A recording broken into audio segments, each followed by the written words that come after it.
Sveiki, paldies par uzaicinājumu. Tā, vai jūs tagad redzat to, ka es esmu full screeniem? Jā, bet jā, tagad ir. Jā. Ok. Tad es pats neko neredzu, es redzu tikai savu slaidu, ja kas tad dodiet ziņu. Tātad es esmu šeit runājis, iepriekšējā runa bija par, ja es pareizi atceros, ISL, ESME un SCube. Un tas bija tāds viens no soļiem, kurus spēru, lai nokļūtu šeit. Un īstenībā šis Electric Cell Test Cube, Lunar Nanospacecraft, vai es viņu saukšu vienkārši Test Cube Lunā, ir kaut kas tāds, ko es jau gribēju darīt ļoti sen, bet visu laiku kaut kas cits nāca manā karjerā iekšā, postdoki, Comet Interceptor un tam līdzīgas lietas.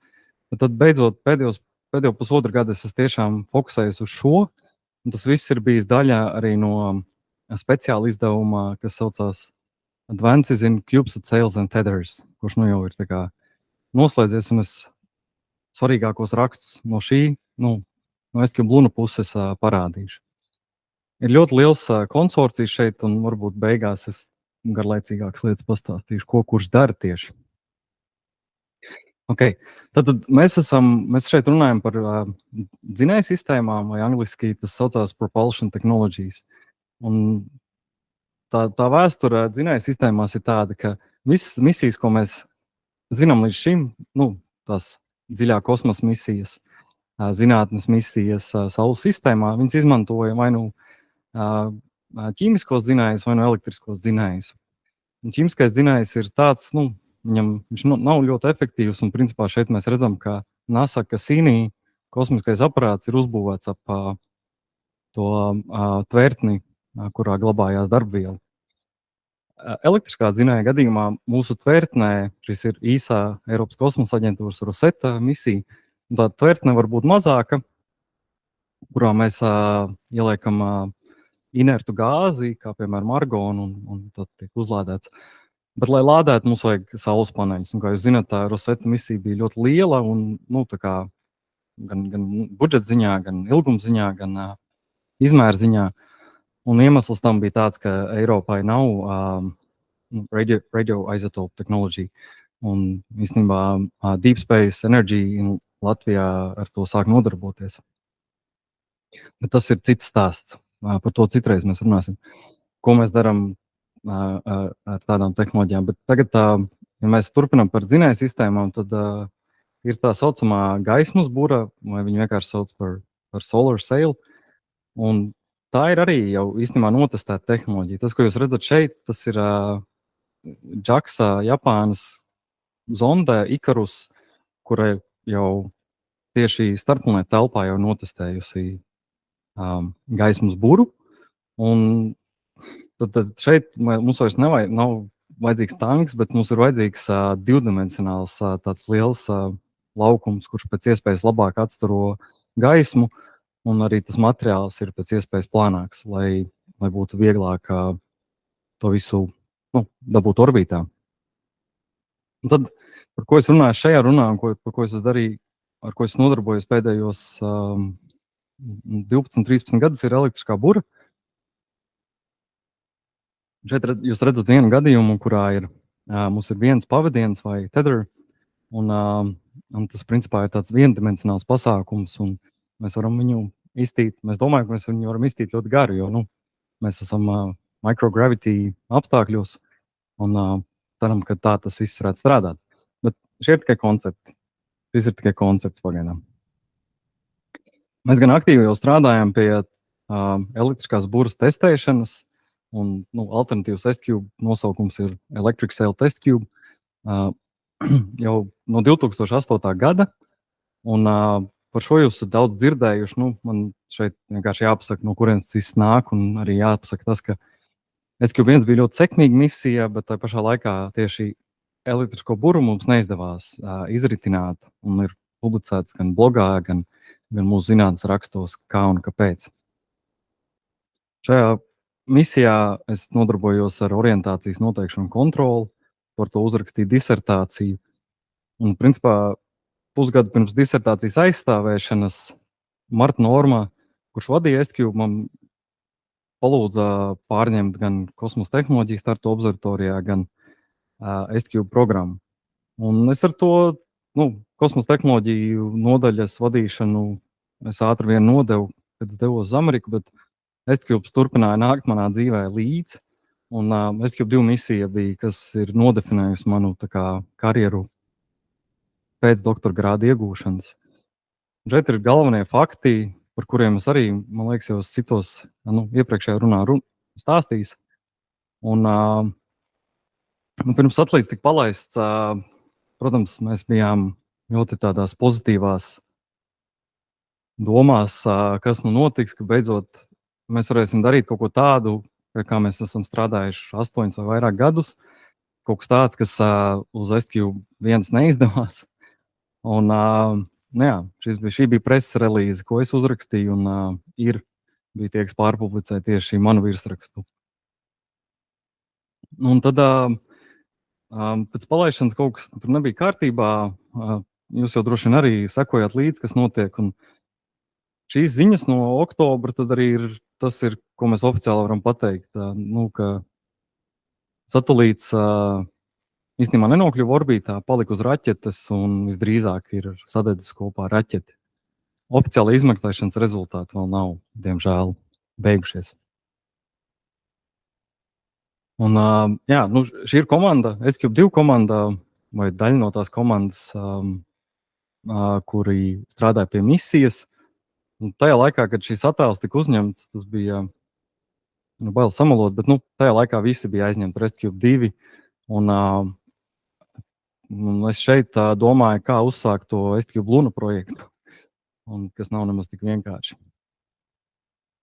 Bet par STCube 2, par ko man ir milzīgs prieks, ka viens no galvenajiem cilvēkiem projektā bija Jānis Dalbiņš. Viņš arī runājis šeit 2021. gadā.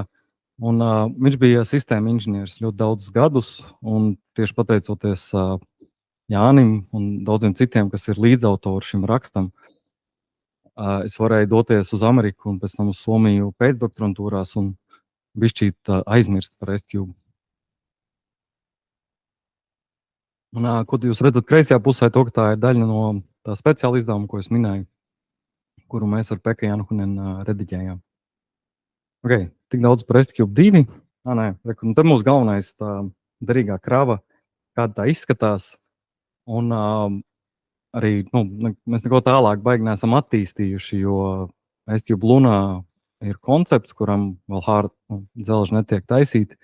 Bet šeit galvenais, ka ar šo video mēs gribam parādīt to, ka tādā elektriskajā burā, tajā derīgajā kravā, nav tvertnes, kurā mums vajag likt darbvielu. Principā tā sistēma sastāv no elektronikas, no mehānikas, tur ir high voltage source, tur ir elektronometers, motors, kurš palīdz to pavadienu izritināt, un ātruma sistēma, kā pareizi teikt, sajūgs un tam līdzīgi. Tad, principā, tā ir sistēma, kas darbojas elektrību, un mums tikai vajag dabūt, uzlādēt to visu, un energopatēriņš ir pāris vati vajadzētu pietikt. Okay, un tad viena svarīga sastāvdaļa tajā visā ir tas pavadiens, ko es teicu, ka mēs gribam ļoti garu izritināt. Un STCube Luna gadījumā, piemēram, tas ir 2 kilometri, un vienkārši radīt to pavadienu ir jau diezgan liels izaicinājums, un mani kolēģi Somijā ar to ir nodarbojušies ļoti daudz, un arī speciāli izdevumā viņiem izdevās publicēt šo rakstu tieši par to, kā pavadiens vai tas tether tiek ražots, un kāds tiek darīts ar tehnoloģijām, ko Petrī izgudroja. Un, viņš izmanto tādu tā kā chicken wire tehnoloģiju, bet tas viss notiek ar alumīnija vadiem, kas ir matu biezumā.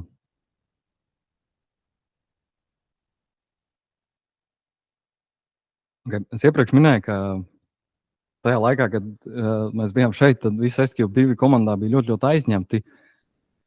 Bet cilvēki, kuriem jau ir STCube 1 pieredze, viņi varbūt bija izpalīdzīgāki. Un, piemēram, rezultātus, ko es rādīšu, tur bija iesaistīts Mario, kurš mans doktorants tagad, bet jau mēs viens otru pazīstam no SQ1 laikiem, un Johans. Un vispār kopumā man šitais ļoti, tā teikt, silda sirdi, ka SQ1 komanda vēl pēc daudz gadiem var sanākt kopā un, teiksim tā, izgudrot jaunus projekts. Jo, nu, viss sākās ar kaut kādu ideju un kādu viens no tiem cilvēkiem gan traks, lai uzņemtos atbildību un līderību. Jā, un tad mēs nonākam pie šīs lekcijas galvenās tēmas, un tā kā es biju atspēries to darīt, SQ Blunu taisīt kā kārtīgi zinātnes misiju, tad es izmantoju iespēju publicēt 2 rakstus. Viens ir, ka Mario, mans doktorants, veica modelēšanas darbu, un īstenībā viņš sāka jaunu programmatūras rīku izstrādāt, ko mēs nosaucām par ESME vai Electric Sail Mission Expeditor. Un šajā rakstā mēs aprakstam vienkārši, kāda ir modelēšanas puse e-sailam un kā tas strādā, kādi pamatprincipi, un dodam to SQ Blunā kā vienu no piemēriem. Un šeit mēs joprojām to saucam vienkārši par kubesatu, ar tādā ziņā, ka tā ir vienkārši tāda kaut kāda masa ap 10-20 kilogramiem. Ja. Šis raksts neko īpaši neiedziļinās tajā, ko SQ Bluna darīs tieši. Un paralēli Mario darbam ar modelēšanu, mēs visi kopā šie cilvēki strādājam pie galvenā SQ Bluna raksta, kurš savukārt apraksta gan tieši to eksperimentu, ko mēs gribam veikt, gan kādas būtu metodes, kā novērtēt, kāda ir e-sail performance, ja, un kā uzbūvēt platformu. Un tad šeit jau nanospacecraft, ar šo jau es domāju to, ka mums ir aptuveni nojausma, kā darbosies šis kosmiskais kuģis, kurš iet uz dziļā kosmosa virzienu. Un tas ir daudz sarežģītāk īstenībā nekā zemajā Zemes orbītā. Okay. Un tagad sākās galvenā runa par to, kādas ir jauninājumi šajā misijā Mēness orbītā. Tad, pirmkārt, kāpēc mēs gribam doties Mēness orbītu? Iemesls tāds, ka tur mums ir labi saules vēja conditions, apstākļi. Ja? Un aptuveni 2/3 no laika, ko mēs pavadām Mēness orbītā, SQ Bluna būtu tiešā saules vēja iedarbībā. Pārējā laikā satelīts ir vai nu aiz Mēness, vai nu tur ir tas saucamais lunar wake, ja es pareizi atceros, bet es neesmu tādā ziņā saules vēja liels eksperts. Un tagad nedaudz par tehnoloģijām. Pirmkārt, mums ir pats satelīts, kurš ir tāds garants, un tas ir īstenībā 8-unit CubeSat, 8 vienību CubeSats. Un tā forma ir tāda, jo mēs gribam, lai tas viss ir tā kā maximum moment of inertia, lai mums būtu šeit, un lai tas viss stabili varētu rotēt. Jo jūs iedomājaties, ka ir satelīts un tāds pavadiens, un ja tas nerotē, tad tas pavadiens vienkārši nokarāsies šeit. Ja? Bet ja tas viss rotē, tad tā visa rotācijas plakne tiek pārvietota. Un, protams, kosmosā pārvietošanās nenotiek lineāri. Mēs vienmēr kaut kā mēģinam izmainīt kādu orbitālo parametru. Un īstenībā ar šādu vienkāršu satelītu mēs varam, mūsu tā griešanās rotācijas plakne paliek inertially fixed, ja, inerta kosmosā, un mums ar to ir jāstrādā. Tā nav tā kā īsta dzinēja sistēma, kurā mēs jebkurā brīdī varam pagriezties un pielietot thrust, to dzinēju spēku jebkurā virzienā. Šis ir vienkārši dzinēju sistēmas eksperiments, kurā mēs mēģinām parādīt to, ka šis e-sail thrust, e-sail elektriskās buras spēks eksistē. Un īstenībā, kas rada to, kas ir elektriskā bura, jūs viņu neredzat šeit, jo tas ir tas electrostatic sheet, Tātad tā ir tā virtuālā bura, kas izveidojās ap pavadienu, ka mēs to uzlādējam. Tātad pats pavadiens ir tikai lādiņa nesējs. Jā, un es teicu, ka mēs esam inertially fixed. Es nezinu, vai inerts ir pareizs termiņš šajā gadījumā latviešu valodā. Un tad, ja šajā attēlā griešanās plakne paliek pret sauli, tad šeit jau šis attēls jau ir domāts 3 mēnešus vēlāk, kad griešanās plakne ir tieši paralēla saules vējam. Un tieši no sensoru un mērinstrumentu puses šis ir daudz vienkāršāks eksperiments, jo mēs varam izmainīt leņķisko ātrumu. Ja mēs, piemēram, ja mēs pavadienu lādējam šajā segmentā, tad leņķiskais ātrums palielināsies. Un, ja pareizi atceros, dažu stundu laikā mēs varam izmainīt to tik daudz, ka mēs ar parastiem commercial off-the-shelf sensoriem varam to noteikt. Bet griešanās ātruma izmaiņas nav tas, ko mēs gribam darīt ar operējošu elektrisko buru, tāpēc tieši šāda veida eksperiments mums ir, thrust experiment mums liekas svarīgāks. Un tad tagad nedaudz par thrust experiment, jo, kā es teicu, izmainīt, tā kā kontrolēt tieši kuru orbitālo parametru mēs izmainām, mums nav tik vienkārši ar tādu vienkārši satelītu kā IceCube Luna. Tad eksperiments ir tāds, ka mums ir tāds gadījums, tas gadījums, kad rotācijas plakne ir pretī Saulei, un Saules virziens ir šeit ar dzelteno. Šis ir izņemts no GMAT. Es GMATā uztaisīju thrust equivalent simulāciju, jo tā bija vienkāršāk modelēt visus tos gravitācijas, perturbācijas spēkus un to darīt realistiskām orbītām, kas vēl ESME, Electric Sail Mission Expeditor, mums nav.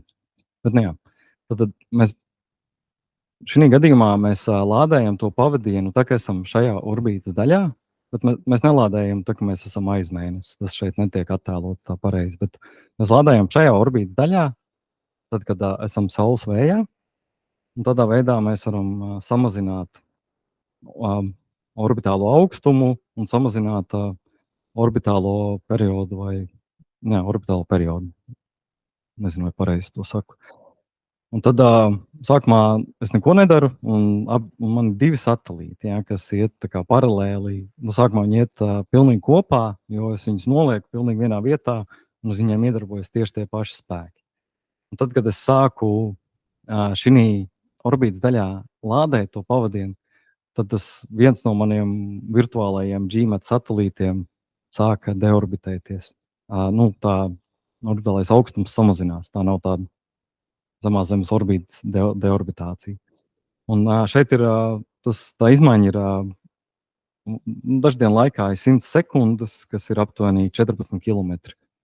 Tas liekas ļoti daudz, bet in real life šī zilā satelīta mums nav, šī signāla mums nav. Attiecīgi, mums ir šī mērījums no šīs orbītas, kāds mērījums es jums parādīšu, un tad mums vajag veikt tā kā orbit propagation, kā tā orbīta attīstītos, ja mēs nelādētu to elektrisko buru, un kā tā attīstās, tā, ka mēs lādējam.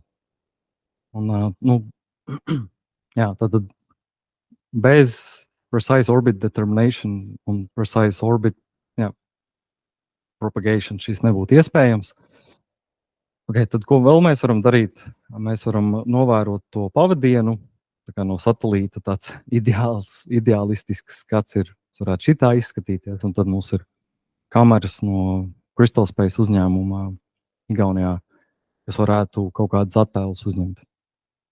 Bet šitā tas pavadiens nekad tā neizskatītos. Mēs to attēlu rakstā beigās neielikām, jo vienkārši ir, tā ir ilustrācija, tā teikt.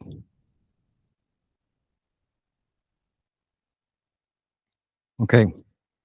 Es minēju to, ka ir liels atšķirības, kā notiek misijas zemajā Zemes orbītā un kā tas notiek dziļajā kosmosā. Un tās atšķirības ir apkopotas šajā slaidā, kas varbūt nedaudz atkāp, par ko mēs runājam, bet man liekas, ir svarīgi to saprast. Tad mēs runājam par kubsatiem un zemajā Zemes orbītā, kā piemēram SQ1, zemajā Zemes orbītā, kā piemēram SQ1, mums ir dažādi veidi, kā komunicēt. Jā. Tartu ir kaut kāds šķīvis, kaut kur Rīgā ir kaut kādi šķīvi. Mums no visas pasaules sūtīja paketes. Un mums ir Zemes magnētiskais lauks, kurš tiek izmantots gan priekš orientācijas noteikšanas, gan kontrolas. Tas bija daļa no manas disertācijas. Mums arī GPS. Es pats neesmu to strādājis, bet mēs skaidri zinām, ka GPS var izmantot orbītā, ja tas ir kaut kāds, ja tur nav kaut kāda militāra ierobežojuma salikta. Tad mēs gribam pārvietoties uz Lunar Orbit vai Deep Space. Tur tās problēmas ir diezgan līdzīgas.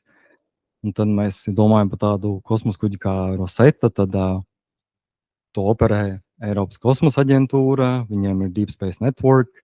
Tāda iespaidīga infrastruktūra, kas sastāv no vismaz 3 milzīgiem šķīviem uz Zemes, lai jebkurā brīdī mēs varam komunicēt ar satelītiem jebkurā virzienā attiecībā pret Zemi. Un tie DSN vai Deep Space Networks tiek izmantot ne tikai, lai komunicētu, bet arī, lai noteiktu tās zondas atrašanās vietu caur radio frequency ranging. Un tā ir, principā, tā saucamā radiozinātne ir daļa no jebkuras misijas, kas iet dziļajā kosmosā. Vienā no pirmajām stādījām rādīja, mums vajag propellantu vai darbvielu, lai kontrolētu orbītu. Un mēs varam izmantot Star Tracker zvaigžņu izsekotāju, lai noteiktu orientāciju. Un tad, kad mēs ņemam tos mazos kubsatus un cenšamies viņus pārtaisīt pa dziļā kosmosa zondēm, tad mums vajag jaunus risinājumus gan komunikācijām, gan autonomijai, jo tas kosmosa aģentūra misijas operē 100, 200, 300 cilvēki, un mums vienkārši tādu resursu nav. Un mums arī vajag atrast jaunus risinājumus gan priekš navigācijas, gan priekš dzinēju sistēmas, jo lielas kaut kādas lielas tvertnes šajos mazajos satelītos nevarēs salikt.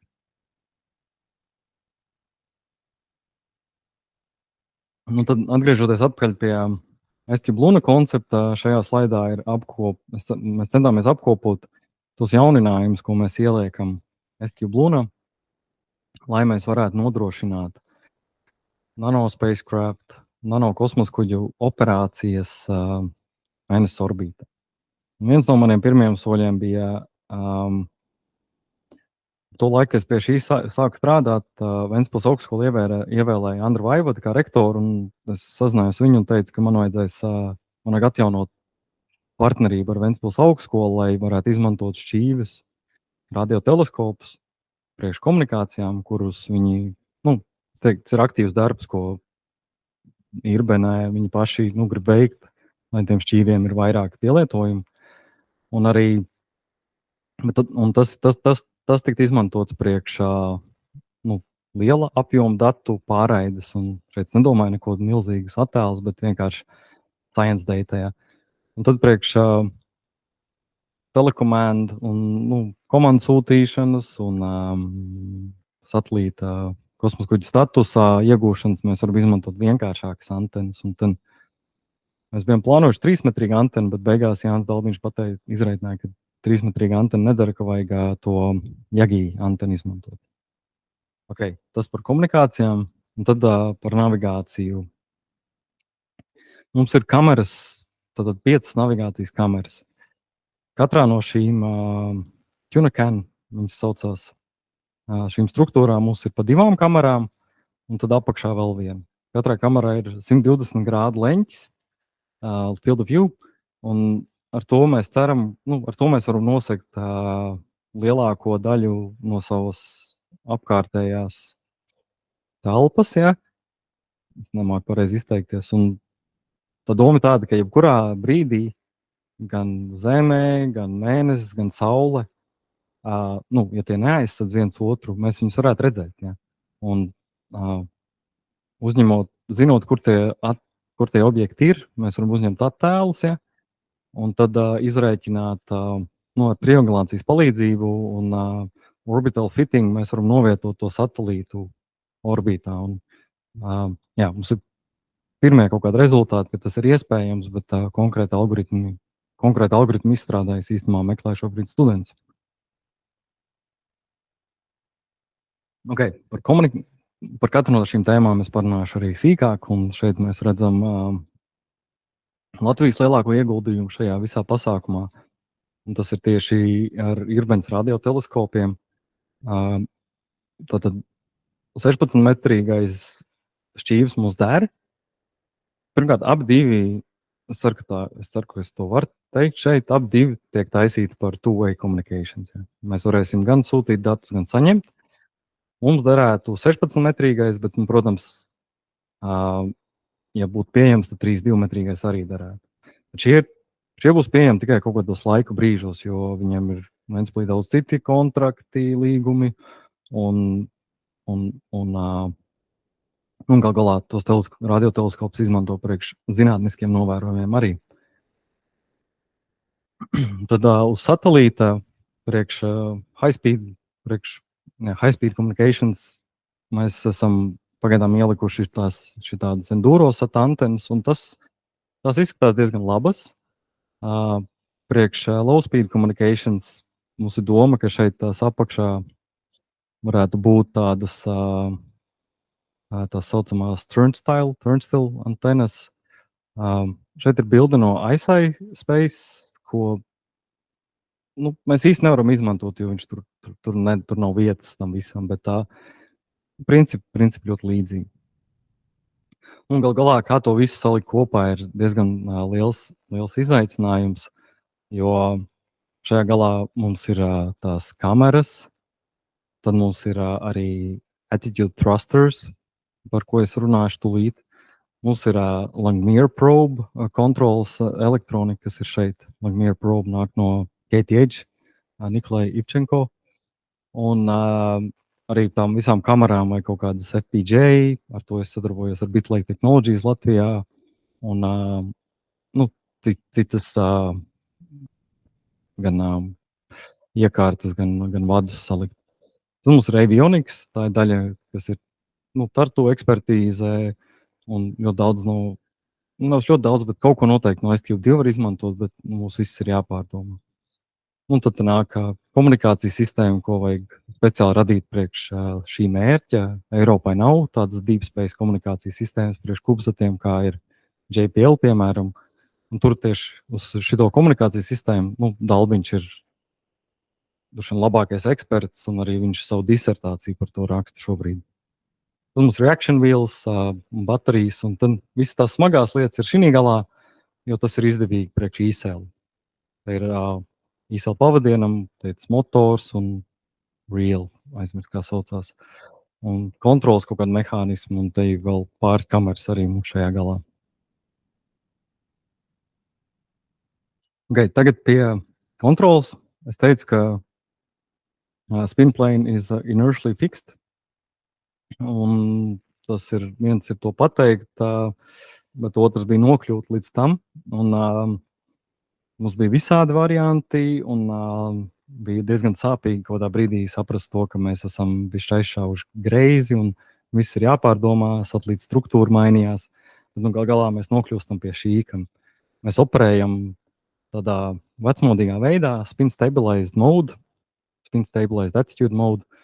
Un pirms pavadienas ir iztīts, mēs vēl varētu ar tiem spin plane thrusterīšiem izmainīt rotācijas, plaknes, orientāciju, bet tad, kad jau pavadienas ir izritināts ārā, tad moment of inertia ir pārāk liels, lai mēs varētu to izmainīt.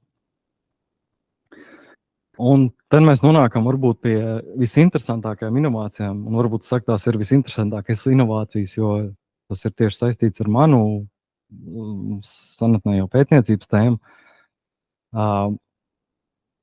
No Dresdenes Tehniskās universitātes, principā šitie thrusterīši ir tas, kas man trūka, lai vispār sākt ar šo misijas dizainu strādāt, jo zināju, ja mēs nevaram kontrolēt orientāciju, tad kāda jēga vispār pie tā koncepta strādāt.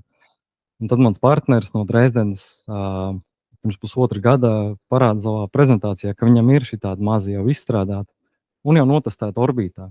Un te izmanto metālu kā darbvielu, kas man bija liels pārsteigums. Un, jā, kopš tā laika ļoti liela motivācija pie šī koncepta strādāt. Un tad savukārt šeit mums ir viena no 5 navigāciju kamerām. Un īstenībā tā kamera ir no STQ1 laikiem. Vienkārši Crystal Space viņu komercializēja. Jā, un ja jūs neticat, ka es domāju, ka šie ir vienkārši zīmējumi, tad tā nav. Kamera ir Crystal Space mājaslapā. Un te ir, es izlasīju dažus attēlus par to dzinēju sistēmu, jo tas ir tiešām ļoti, ļoti inovatīvi. Tad mēs runājam pirkstu lielumu sistēmā, kurā ir, kur principā, kurai darbviela ir pašā dzinējā iekšā, un tad elektronikai katriem 2 thrusters ir elektronikas plate. Un to redzēt, gan zīmējums, kāds izstās iekšpusē, gan kaut kādu schematiku, gan no mikroskopa, gan testus tipiskos, kā elektriskās dzinēja sistēmas izskatās, gan pašu struktūru. Okay. Un tas ir priekš orientācijas kontrolas, un tad tās kameras ir priekš navigācijas. Lai noteikti, kur satelīts atrodas. Okay. Mēs tojamies beigām. Un šeit arī ir viena ļoti, ļoti, manuprāt, interesanta lieta, ka, lai mēs varētu izstrādāt navigācijas algoritmus, mums vajag virtuālu pasauli, kurā mēs redzam tos objektus un kurās mēs tos varam nolikt realistiskās orbītās. Mēs varam realistiski modelēt, ko kamera redz. Tad šis, ko jūs redzat, nāk no Unreal Engine 5, un to ir izdarījis Gustavs Plonis, vidusskolnieks no Jelgavas Spīdolas ģimnāzijas. Viņš uztaisīja šos objektus, ielika tā teikt, pirmatnējās pre-programmed orbītās, un mēs šobrīd strādājam pie tā, lai saliktu šo kopā ar augstas kvalitātes orbit propagator, numerical orbit propagator, lai mēs varam jau kādus orbītus ģenerēt un tur likt jau kādus objektus. Un tā ir tāds arī uzsaukums, tenūra profesors uzsaukums Rīgas Tehniskajā universitātē, kuras piesakos ar līdzīgām tēmām. Tā kā varbūt nākšais es jau runāšu no citas institūcijas. Okay, te būs tas video, kuram es skaņu esmu nogriezis, jo jūs to nedzirdat. Un tad es vienkārši runāšu pāri, kas tur notiek. Bet tas ir domāts kā mākslas projekts, bet tagad būs kaut kas interesants, es arī parunāšu.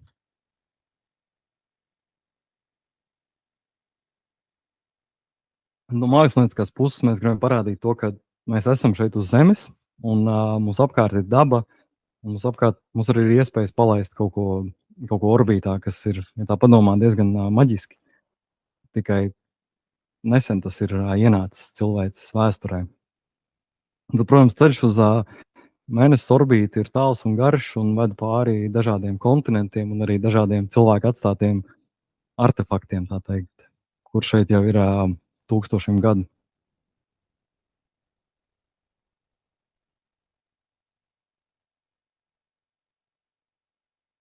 Jā, šī, manuprāt, ļoti iespaidīga aina.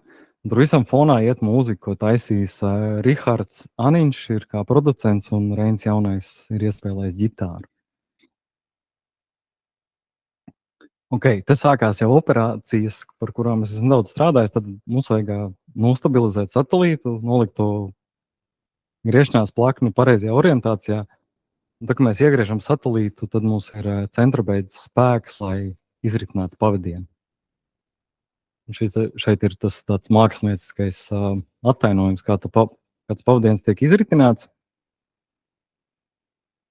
Protams, aizņems ļoti ilgu laiku. Tas aizņems gandrīz gadu, lai izritinātu 2 kilometrus. Un tad šeit, protams, saules vēju mēs neredzam, izņemot tur ziemeļblāzmās un tā. Tad šeit ir skats, kurā nāk saules vējš, un kā tas ietekmē to satelītu. Protams, ir mākslas projekts.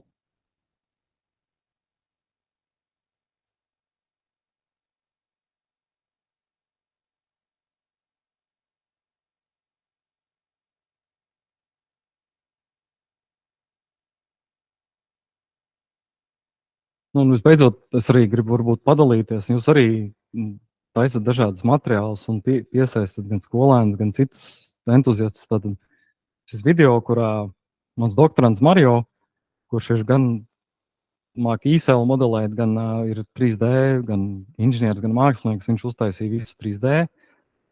Mākslinieks Anna Maskava palīdzēja to uztaisīt tā, lai tas izskatās tik labi, cik tas izskatās, jo ne Mario nav mākslinieka acis un smadzenes. Un tad mūzikai mēs jau atstājam to rokās ekspertiem un daudz neko neiejaucāmies. Okay, tātad par konsorciju, kas šeit ir diezgan liels un sarežģīts, es gribu šoreiz nedaudz pateikt. Un es šo visu darīju Tartu observatorijas, un principā mana ambīcija ir bijusi dabūt zem Tartu observatorijas pēc iespējas vairāk elektriskās buras pētniecību un izstrādi, cik var, jo mūsu sadarbība ar FMI, Finnish Meteorological Institute, ir ļoti laba, bet tā pašā laikā Somijam ir savs intereses, un ISL ir mana interese, un es esmu Igaunijā, un tāpēc es iesaistīju Mario, un tāpēc arī šajā pētniecībā es esmu principā atgriezies tādā kā doktoranta lomā, kurā es pats taisīju simulācijas un visu kaut ko jaunu mēģināju ieviest. Tad no Dresdenes mums nāk tie attitude thrusters, bet arī elektriskās dzinēja sistēmas ir ļoti cieši saistīts ar elektrisko buru, jo viņām arī vajag high voltage source un electronometers. Un tās ir kopumā 3 komponenti, kuras nāk no Dresdenes. Un mums tādas iespējas nav. Tā ir ļoti, ļoti augsta pilotāža tehnoloģijās. Tad mums tur tāds, es savos slaidos nerādīju, bet no Pīzes universitātes viņi ir aprēķinājuši orbītu, kā atstāt mēnesis orbītu. Viņi veikuši orbītu aprēķinus, lai atstātu mēnesis orbītu, bet tur tas prasītu, lai mēs to griešanās plakni spējam izmainīt. Un, attiecīgi, tā nav daļa no mūsu baseline. No KTH mums nāk Langmuir probes, no Bitlake Technologies nāk FPGA, kas ir vajadzīgs gan lai apstrādātu kameras attēlus, gan iespējams arī komunikācijas sistēmai. Kameras ir no Crystal Space, tad Ventspils nodrošina komunikācijas, un ar Taltek, es tagad runāju, ka varbūt viņi varētu strādāt pie orientācijas sensoriem. Kamēr mani plāni Latvijā varētu būt saistīti ar programmatūras izstrādi un tam līdzīgi, bet nekas no tā vēl nav oficiāli. Jā, un es aktīvi pa to rakstu, vēl pēdējo 2 nedēļu laikā 2 blogu ierakstu publicēti, varat droši aiziet uz Space Travel blogu un visu šo lēnām izlasīt. Jā, vēl paldies par uzmanību.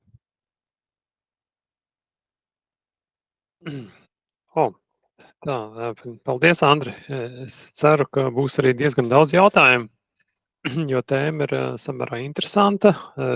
Runa ir par tādiem oriģināliem projektiem. Jā, skatos, kas mums te ir. Paldies par uzmanību. Jā. Tā. Viens no mūsu dalībniekiem saka, lūgums runāt vienā valodā. Varbūt tas bija saistībā ar terminoloģiju, kas īstenībā ir tāds interesants jautājums, jā, ka varbūt ne visiem vārdiem ir tūlītēji latviešu analogi, jā, latviešu valodā. Jā. Es atvainojos par to valodu. Es labprāt runātu tikai latviešu valodā, bet man ikdienā aiziet. Tas nav pārmetums. Tas ir vienkārši tā stāstu kāds komentārs ienāca. Man ir jautājums.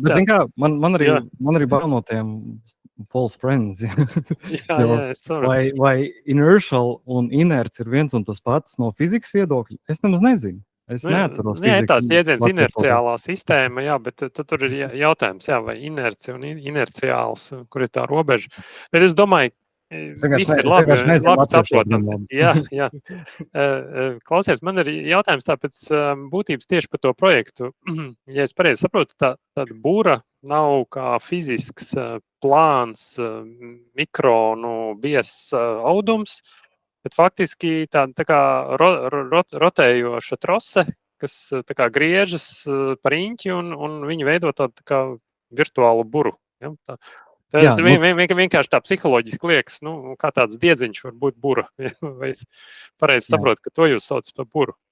Jā, tātad varbūt parasti, mēs visi esam pieraduši saprast to, ko mēs redzam, ja? Un tad tas pavadiens, tas, ko mēs redzam, un to arī mēs saucam par buru. Bet īstenībā bura ir tas lauks, kas veidojās elektrostatiskais lauks, kas veidojās ap pavadienu, un tas buras izmērs ir atkarīgs no tā, cik mēs ļoti uzlādējam to pavadienu un cik bieza ir kosmiskās plazmas vidē apkārt ap to buru, ja? Tā kā es pat nevaru pateikt, kāds ir konkrēts izmērs. Vai tur ir īpaši nozīme tam, ka tas pavadiens atrodas, var sakot, perpendikulāri kustības virzienam? Tad tur veidojas tas spēks, laikam, jā, kustības. Jo es vienkārši domāju, otrs variants būtu tāds, vai mēs to diedziņu varam izritināt tā kā garu asti, vai gluži otrādāk, ja viņš velk, tad viņi tā kā kaut kā priekšā var izšaut. Vienkārši tāds jautājums, jā. Viņš ir tik efektīvs, cik mums ir tā perpendikulārā komponente, jā. Protams, nevienmēr lielākajā gadījumā mums nebūs perpendikulāri, bet ja mēs esam šitā, tad vienkārši viņš tā kā slīpi mazliet vilks, pats būs uz priekšu laikam vērsts, jā, tad, vai tieši otrādāk viņš mazliet iepoliks. Tātad precīzi, vai es domāju, abi varianti ir iespējami, vienkārši tā kontrole, jo tur vienmēr, tur darbojās dažādi, gan lineāri, gan rotācijas spēki, ja. Un viņus vajag dažkārt kompensēt, jo to, ko mēs iegūstam kā lineāru kustību, tas var, tā kā lai pareizi izsakās, tas var kļūt par kaut kādu nevēlamu rotācijas kustību, kuru savukārt vajag kompensēt. Vai to dara ar nelielu, līdzīgu to attitude orientācijas dzinēja sistēmu, kur atrodas pavadiena galā, kura nav estkļubluna konceptā, jo tas pārāk sarežģīti. Vai to dara pašu elektrisko buru, kas ir jau tāds pētniecība, kontroles lauka pētniecība pati pa sevi. Jā, labi. Tā. Paldies. Varbūt ir vēl kādi jautājumi. Es domāju, ka noteikti ir. Jā, man ir viens. Lūdzu. Droši. Šis, laikam, jau bija pateikts, varbūt nedzirdēju. Kas ir priekš šāda visa projekta tas end goal?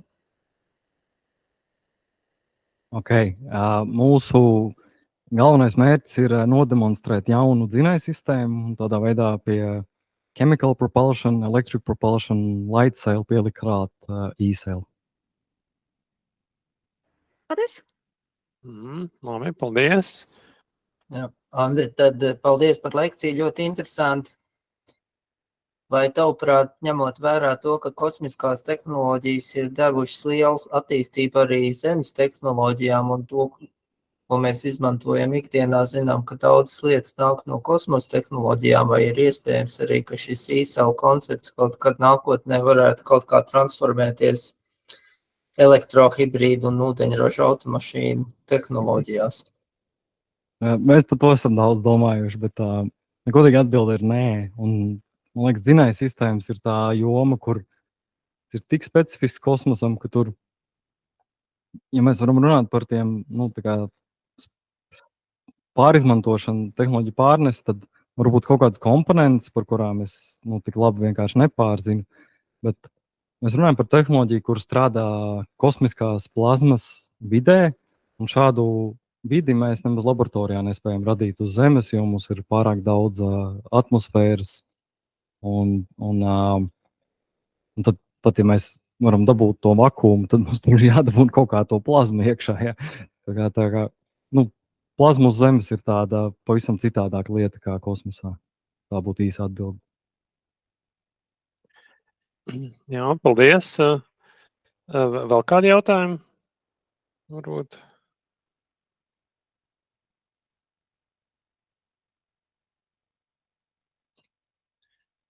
Man vēl jautājums tāds. Ja tagad šis projekts virzās, un ir iesaistīta arī Ventspils puse ar tām antenām. Cik intensīvas tās komunikācijas būtu nepieciešams no tās 16-metrīgās antenas vai citām, vai nav tā, ka tur ir, labi, ne 24 stundas, bet ļoti liels laiks jāvelt, un sanāk tā, ka faktiski tā antena ir nobloķēta uz šo misiju un nevar veikt kāds astronomisks novērojums. Es vienkārši tā tīri domāju, kāda ir tie komunikācija protokoli šāda tipa misijās, vai pietiek kādu stundu pakomunicēt reiz dažās dienās, vai tur ir nepārtraukti vajadzīgs. Tā vienkārši interesanti.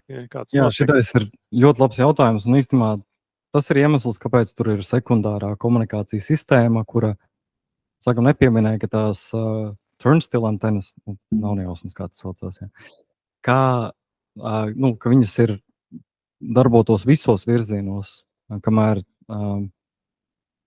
komunikācija ir izcinājums caur radioteleskopiem Irbenē darbotos tikai ar šaurā redzes lokā.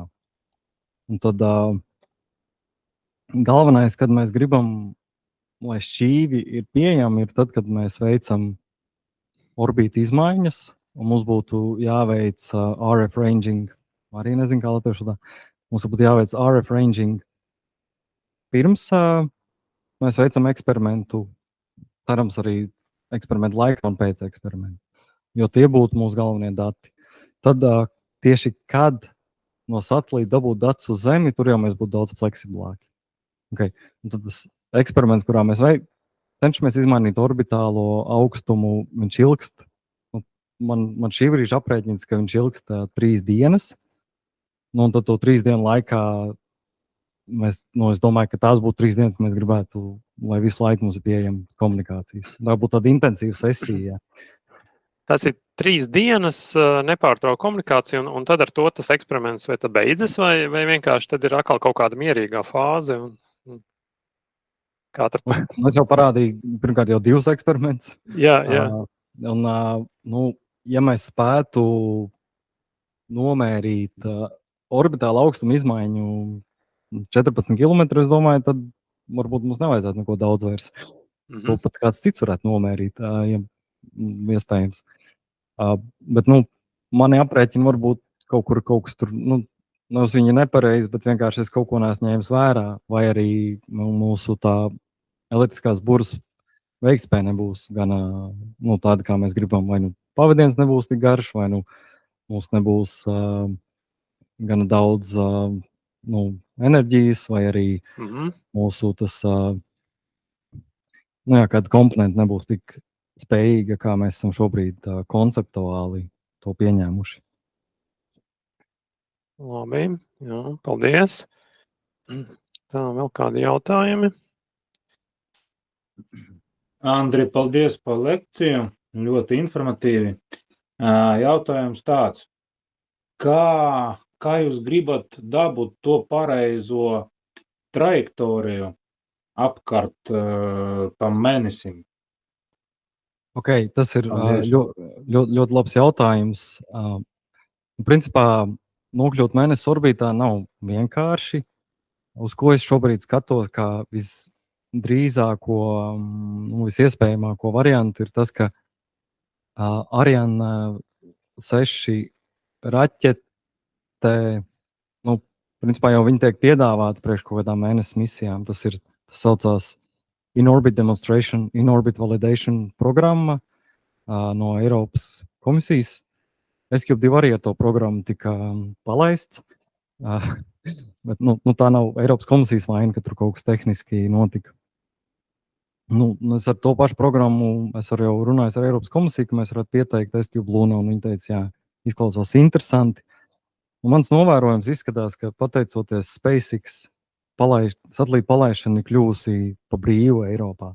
Teicīgi, jums ir labi satelīti, labas derīgās kravas, tad var rakstīt pieteikums un palaist tās lietas. Protams, izstrādāt kosmosa tehnoloģijas jau pirmām kārtām ir sarežģīti.